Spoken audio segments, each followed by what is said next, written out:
Sejam todos bem-vindos ao canal Eletrotelecom. No vídeo de hoje vamos falar sobre componentes eletrônicos. Quais são os componentes básicos que você pode encontrar numa placa eletrônica, qual é a sua definição, constituição, princípio de funcionamento, algumas vantagens, algumas desvantagens e, por fim, algumas aplicações. Bom, primeiro nós temos que saber o que são componentes eletrônicos. Componentes eletrônicos são o básico aqui do circuito eletrônico, isso está muito mais que claro. Estes são usados para controlar o fluxo de eletrões e realizar certas tarefas específicas, como por exemplo a amplificação, a retificação, filtragem e muito mais.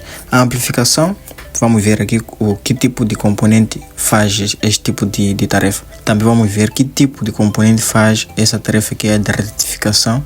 E por fim também veremos que tipo de componente faz a tarefa de filtragem. Nessa aula nós vamos explorar alguns componentes, mas vamos especificar alguns, não vamos conseguir cobrir todos, mas vamos tentar ser mais detalhados possível. Vamos tentar seguir os detalhes de cada tipo de componente, sabendo primeiro a definição, a constituição, o princípio de funcionamento, destacarmos algumas vantagens, algumas desvantagens e por fim algumas aplicações, o que é muito essencial na eletrônica. Basicamente nós temos que saber esses 5 conceitos. Primeiro, temos que saber qual é a definição, temos que saber qual é a constituição, qual é o princípio de funcionamento, algumas vantagens, algumas desvantagens e por fim algumas aplicações.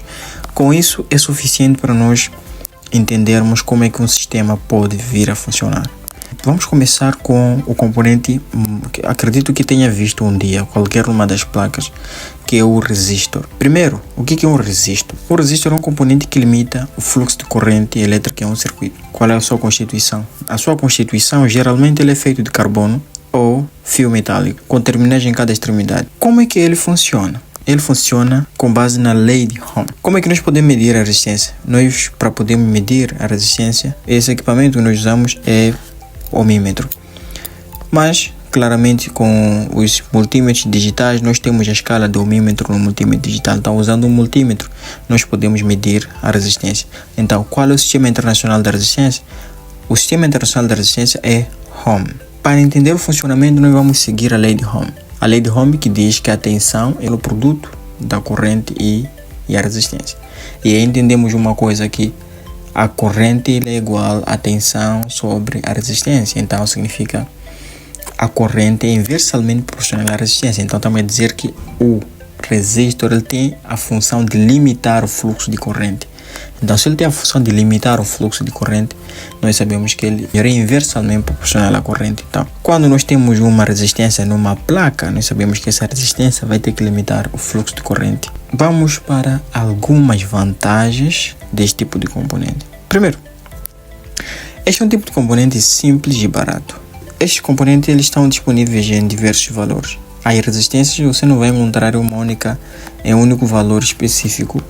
Não, eles estão disponíveis em vários valores. E, acima de tudo, se não puderes ter aquele valor que desejas, por exemplo, tenha feito um dimensionamento, tudo mais, e queres uma resistência, não tens como comparar uma resistência com este valor.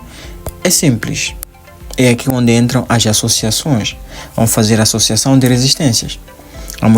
Podemos ter associação em série, associação em paralelo, associação mista. Para que esse tipo de associação? Bom, essas associações são necessárias quando nós desejamos ter um certo valor que nós não podemos ter com base nas resistências que estão disponíveis no mercado. Nós usamos essas associações para nós obtermos esse resultado desejado. Então, fazendo uma associação em série, significa que nós estamos a aumentar a resistência. Então, se tu queres aumentar a resistência, faz uma associação em série. Se queres reduzir a resistência, faça uma associação em paralelo. Agora, se tu queres ter os dois casos, aí vamos ter a associação mista. Vamos abordar mais um vídeo que trata relativamente a este tipo de tema, para nós entendermos como é que podemos fazer uma associação séria, como nós podemos fazer uma associação paralela.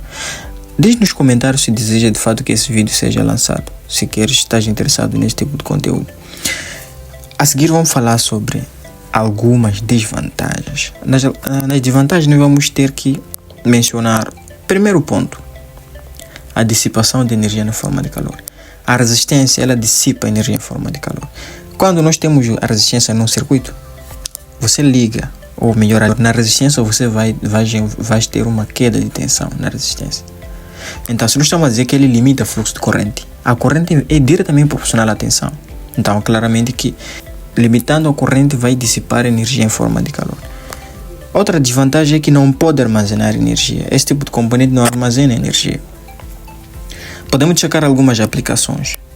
Podemos usar o resistor no controle de corrente em amplificadores e tudo mais, mas eu acredito que destacar exatamente algumas aplicações é uma tarefa bastante grande, porque este tipo de componente praticamente está em todos os dispositivos.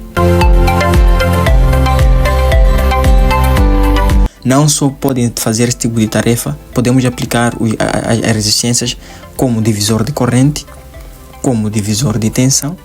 Divisor de tensão, usamos divisor de tensão quando nós queremos ter uma certa tensão.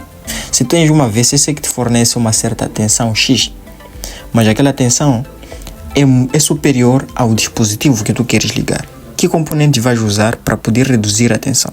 Você tem que fazer um divisor de tensão e vais usar o que? Vais usar a resistência para fazer o divisor de tensão.